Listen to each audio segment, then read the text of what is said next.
Bueno, bienvenido a un nuevo episodio de Crezcamos Juntas Podcast. Estoy súper emocionada de tenerte aquí hoy. Gracias, Mavi. Bueno, para los que no te conozcan, porque evidentemente yo te conozco un montón, me gustaría que te presentes.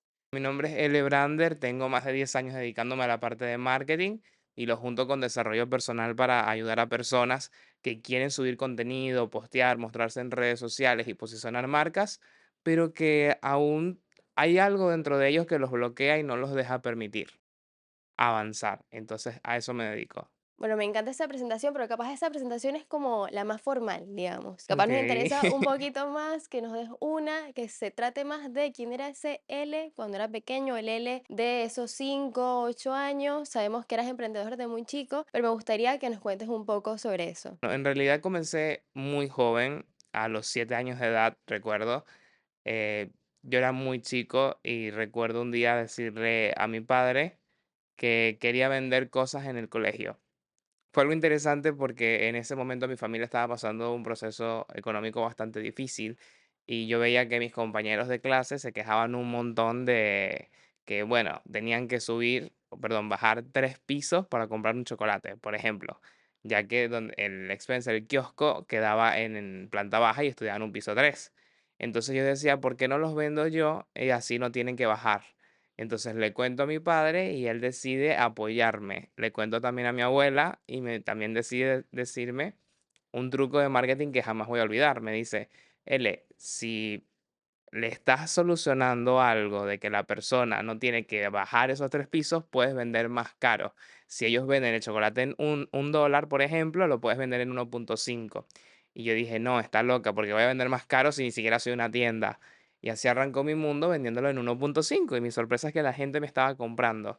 Y ahí empecé un camino completo de emprendimiento, trabajo, hasta los 16 años que había montado mi primera tienda física, que fue un boom para mí, era una tienda deportiva, y hubo un momento en mi vida en el que algo se quebró, que fue que cuando llegué a la educación. Toda mi vida mi madre se dedicó a la educación y la admiraba un montón, hasta que una vez estaba haciendo cursos de marketing y un señor se ofreció, que era el dueño, a convertirme en facilitador. Y yo le dije, yo, facilitador de marketing, profesor, tengo 17 años, 18, soy muy joven. Y él me dice, tienes talento, veo potencial en ti. Cuando él me dijo eso, dije, bueno, lo voy a probar. Y quedé enamorado de la educación.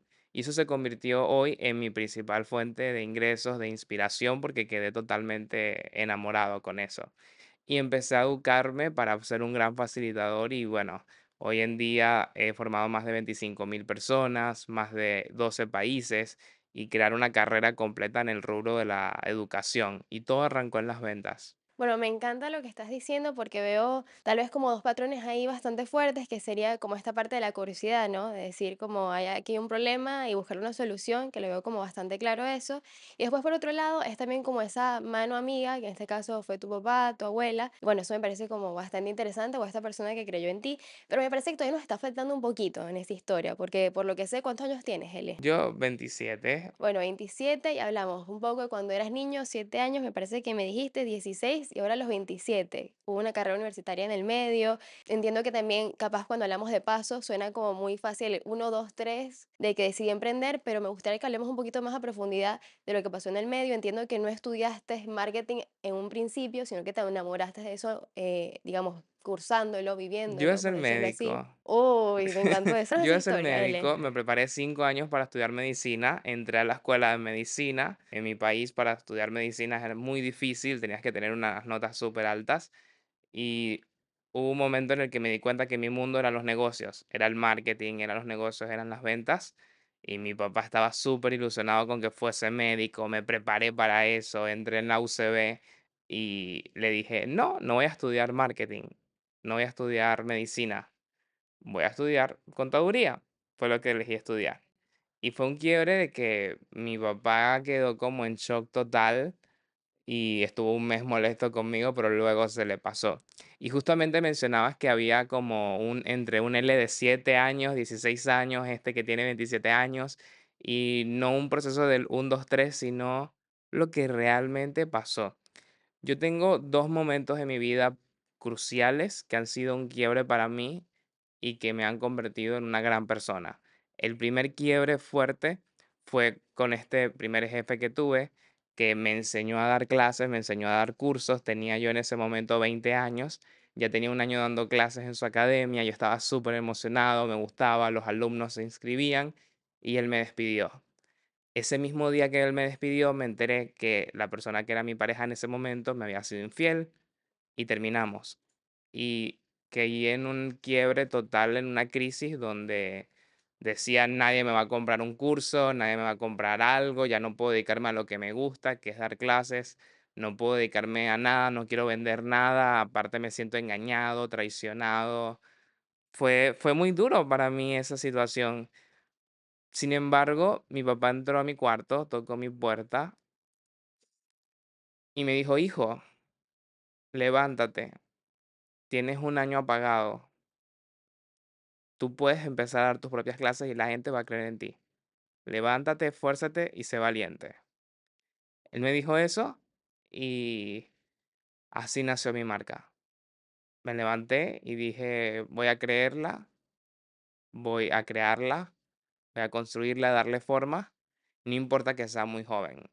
Si yo creo en mí, la gente va a creer en mí. Me encantó, Ele, qué fuerte, y siento que también es un mensaje como muy clave. Ahora cuando, y justamente eso lo haremos más adelante, pero que estás en este mundo del marketing, que todo es como inmediato, las tendencias pasan, capaz consumimos en redes sociales y vemos que ves a alguien que se para a las 5 de la mañana, después hace esto, después hace aquello, y no vemos los fracasos de alguna forma. Y esto que estás contando, el manejo de la frustración, me parece que es clave para poder crecer. Y bueno, lo mostraste muy claro, ¿no? Como después de un despido, después de una infidelidad, por ejemplo, que es lo mismo a una deslealtad realmente, tú pudiste como superarlo, digamos. Entonces me gustaría, de alguna forma, si puedes dar algunos tips para jóvenes que nos estén escuchando justamente sobre cómo manejar la frustración como tú lo has hecho en la parte personal y también obviamente en la parte profesional. Sí, lo primero es entender que la frustración depende de cada persona, ya que existen diferentes tipos de personalidad.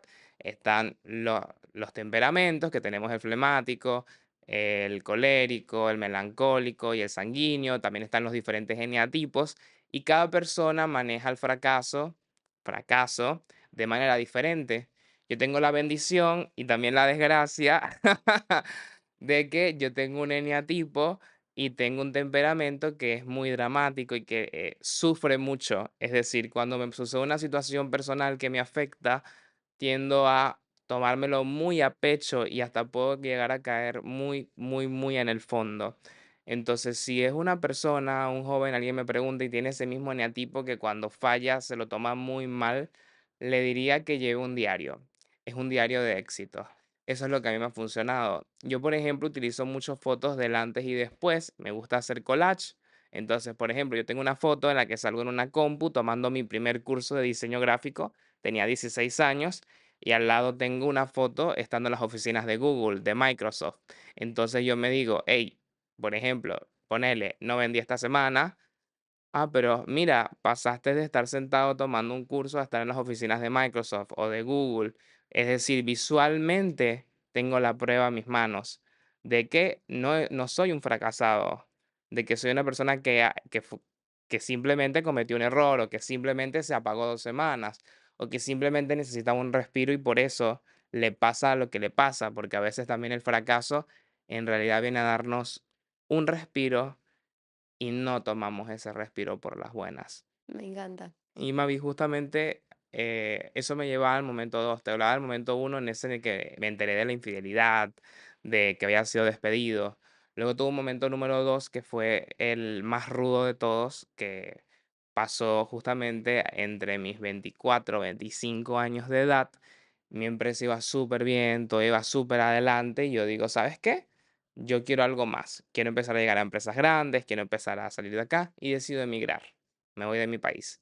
Y digo, me voy de mi país con la intención de llegar a empresas grandes, corporativas, ser nómada y poder llevar contenido actualizado, ya que las grandes empresas no estaban en mi país. Sin embargo, pasaron en ese momento 3 sucesos de golpe que me tumbaron por completo, literalmente. El primero, mi padre falleció. Mi papá para mí era o es gran parte de lo que hoy soy como hombre y como persona. Él realmente me construyó y fue la persona que apoyó en mí, que me dijo: tú puedes, levántate, esfuérzate y sé valiente, frases que decía. Yo no me permitía al principio vivir mi duelo, entré en total negación, me sentía solo en un país, estaba solamente con mi pareja, no estaban mis amigos, mi entorno, mi familia, me sentía muy solo y yo dije, me voy a poner a trabajar, me voy a poner a trabajar, me voy a enfocar en mi negocio, en mi proyecto y pasa que el negocio se estanca justamente cuando fallece mi papá, que fue el suceso 2 y el negocio no arranca. Empiezo a grabar 30 videos al día, a lanzar un montón de contenido, a lanzar diferentes tipos de negocios. Nada arranca. Y tuve un accidente. Estaba en el subte, que es el metro, bajando las escaleras eléctricas, caí y me rompí parte de mi disco L5S1 en la lumbar, que me dejó 11 meses en cama inválido. Como yo no me permitía sentir el dolor que tan profundo que todavía siento por la pérdida de mi padre, este dolor se volvió un dolor físico. Es decir, cuando me di cuenta, y es algo que aprendí aquí, cuando no manejas tu dolor o tus circunstancias, pues se termina convirtiendo en un dolor físico, que es un stop. Entonces tuve un stop completo físico de mi cuerpo, emocional por el duelo y laboral por el negocio que se había estancado por completo, ya que yo no estaba emocionalmente disponible para poder ser el CEO, para poder decir yo puedo, yo mando. La voz que me lo decía ya no estaba. Wow, qué fuerte. ¿Y cuál fue esa voz que reemplazó? No voy a decir reemplazó, sería la palabra, pero bueno, un poco así, si nos vamos como en palabras simples, esa voz de tu papá. O sea, en este caso, ¿quién fue el que te dijo, tú puedes, sé valiente, sigue adelante? En este caso, ¿quién fue? En este caso esa voz se sigue construyendo, siendo muy honesto contigo. Ok, Me la digo en el espejo, me lo digo yo mismo, pero se sigue construyendo ya que papá es irreemplazable, totalmente. mamá es irreemplazable, tu familia es irreemplazable. Siempre se dice cualquier persona es reemplazable, pero hay personas que no lo son. Así que no es reemplazar, es construir. Yo estoy construyendo mi propia voz. Tuve la fortuna de que yo busqué apoyo desde el día uno. Recuerdo, no tenía un mes de mi padre fallecer cuando ya yo estaba empezando unas sesiones terapéuticas para levantarme y yo mismo construir esa voz, decirme al espejo, yo puedo, esfuérzate, levántate, sé valiente. Pero, ¿qué pasa? Por más que lo intentaba, me quedaba sin energía, no podía, estaba luego inválido, no podía caminar, yo no me permitía recibir ayuda, yo era siempre el que dice, el que manda, el que hace, y pasó a una posición extremadamente vulnerable donde estaba en cama y la voz era esfuérzate, sé valiente y levántate. Y no podía hacerlo. Primero porque no estaba la persona que me lo hacía. Y segundo, físicamente no podía. Y eso, ¿qué hizo? Construyó mi energía femenina de Ok. aprender a recibir, aprender a ser sostenido en ese momento en el que, bueno, estaba en cama y me apoyaba, en este caso, mi familia, mi pareja, mis amigos y mi psicólogo en ese momento también. Bueno, y qué interesante esto que dices sobre dejarse ayudar, ¿no? También, si tú dices que desde los 7 años estabas trabajando, eso también marca como una personalidad como muy, lo diría en venezolano, muy echada para adelante, ¿no? O sea, muy esto de que no paraste de trabajar hasta hoy que tienes 27 años y capaz ese tiempo de, pues, de recuperación también fue un poco como conocerte a ti en ese espacio donde no, como acabas de decir, no estaba el CEO, no estaba la empresa, estaba como lo demás, de alguna forma todo en pausa. ¿Y quién era él en ese momento? Cuando estaba la empresa en pausa, cuando no estabas dando charlas, cuando, digamos, como todo lo demás seguía pasando, pero capaz lo que estuviste construyendo durante todo este tiempo, de repente parecía como que estaba todo en pausa, digamos. ¿Quién era él? Él estaba destrozado. Él no existía en ese momento. Él estaba sobreviviendo en ese momento. Ahí yo monté 3 negocios. Eso es algo que la gente no sabe porque yo no lo comuniqué nunca a mis redes. Pero en el momento en el que estuve estancado, yo decidí abrir 3 negocios en simultáneo en Argentina. Primero, abrí una mueblería de decoración donde, y esto es un tip de ayuda, si alguien quiere crear un negocio sin capital, no tenía capital, así que me fui a los mayoristas directamente y a las tiendas. Y como sí sabía de redes sociales, creé una red social de decoración y empecé a grabarme en estas tiendas de decoración de inmuebles, ofreciéndolos, vendiéndolos. Ellos me hacían precio mayorista, yo le agregaba un porcentaje, le agregaba un 35% de valor extra al sillón, al mueble que vendiera, y la gente simplemente lo recibía en su casa pensando que era mi marca. pero ¿de cuánto fue la inversión? La inversión fue cero, solamente tuve que hacer unos ads, pero fui, me dirigí a un negocio mayorista y me ofrecí a revenderlo. Es un buen modelo de negocio, es una buena idea. Ese fue una parte de un L que no estaba dando clases y dijo, pruebo en otro rubro. No me gustó del todo, me gusta la decoración para mi casa y me fui al segundo rubro. Monté una tienda de comida donde hacíamos empanadas para personas celíacas. ¿Qué pasó? Personas que son intolerantes al gluten.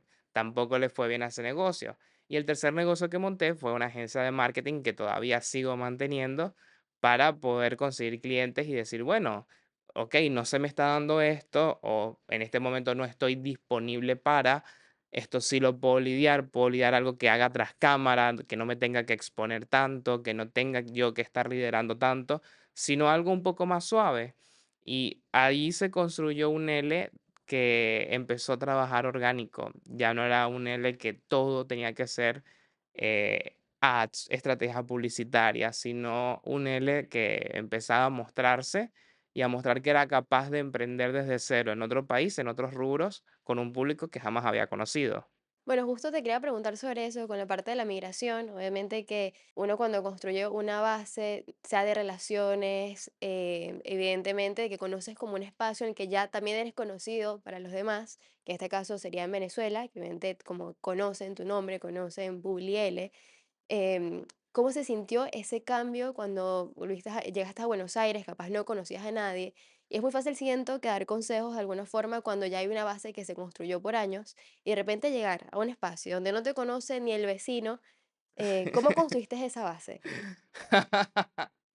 Me da risa porque para cualquier persona sería algo terrible de, ay, no me conocen. Para mí era maravilloso, era fantástico que no me conocieran, porque a mí me pasaba, ya que, por ejemplo, en Venezuela, en la ciudad donde yo arranqué a dar clases, era una ciudad muy pequeña, era prácticamente un pueblo, y todo el mundo empezó a ver mi publicidad y me reconocían en la calle, me decían cosas, o llegué a también sufrir acoso. Habían personas que conseguían mi número y me acosaban por texto diciendo, hey, te estoy viendo, estás en Farmatodo y vivía acoso. Y yo decía, pero nada más estoy dictando cursos, no soy una persona famosa. No, pero no quería ser reconocido en ese momento en la calle. Entonces, cuando yo llegué acá y nadie me conocía, yo sentía que podía ser libre, que podía hacer lo que yo quisiera, vestirme como quisiera, salir como quisiera, que no me iba a salir alguien en la calle pidiéndome un consejo de marketing o un consejo de tal cosa. Eso fue una parte positiva. La parte negativa es, bueno, ¿y ahora cómo hago para posicionar o vender mi marca acá? No conozco a nadie, la gente no me conoce, es un trabajo distinto, es un país distinto, todo se maneja por recomendaciones, sino, entonces tienes que empezar a arrancar a hacer tu propia lista de contactos, tus propios reconocimientos y usar tus propias herramientas. E incluso empezar en rubros donde jamás había pensado estar, como lo es el rubro de la política. En Argentina, y esto es algo que nadie sabe porque jamás lo posteé en redes sociales, porque aparte también tenía contratos de confidencialidad, me dediqué a la política por unos cuantos meses. ¿Cómo? Yo te digo, hasta el sol de hoy, no sé, era algo que tenía que aprender, marketing político. Te digo, porque es muy difícil entrar, es muy duro entrar. Son muy celosos de elegir con quién quieres entrar. Y entré en una agencia que trabaja para más de 15 países a nivel internacional, así que hice política en más de 15 países en un montón de idiomas, hasta llegué a hacer anuncios en idiomas de África colocarle anuncios. Y aprendí un montón de un mundo que también, si bien en mi país siento que está muy satanizado, es la palabra, también hay cosas buenas de la política que se pueden rescatar, como lo que es el estudio de opinión pública, preguntarle a la gente qué siente, qué necesita, qué desea, para sacar datos y estadísticas y luego exponerlo al gobernador o al intendente o quien está. Mira, estas son las necesidades de la gente. Eso también forma parte de la política y era mi área favorita poder hacer esos estudios de mercado. Qué interesante, Ele. Bueno, algo que, escuchándote un poquito más a detalle, ahora me mencionaste que vas a ir a Venezuela y que un poco también tu idea principal de emigrar es como tomar estas capacitaciones de empresas tan grandes como puede ser Google, Microsoft, etcétera. Me parece que, viste que al principio me contaste que tú como niño tenías esta idea de que veías un problema en un otro, de no esforzar, de no ir a bajar un piso o subir un piso para comprar un chocolate. puede ser que de alguna forma, en una escala mucho más grande, también decidiste emigrar para facilitarle a esas personas que todavía están en Venezuela, que están en Venezuela capacitándose de su manera, llevarle este chocolate que digamos que sería este mix de todas las cosas que has vivido ahorita, desde la parte de marketing político, desde capacitarte con estas distintas empresas súper grandes que pues podríamos mostrar un poquito de cuáles son. ¿Te parece que estás llevando este gran chocolate a Venezuela para este viaje? Sí, cuando yo decidí dónde vivir, yo elegí vivir en Buenos Aires.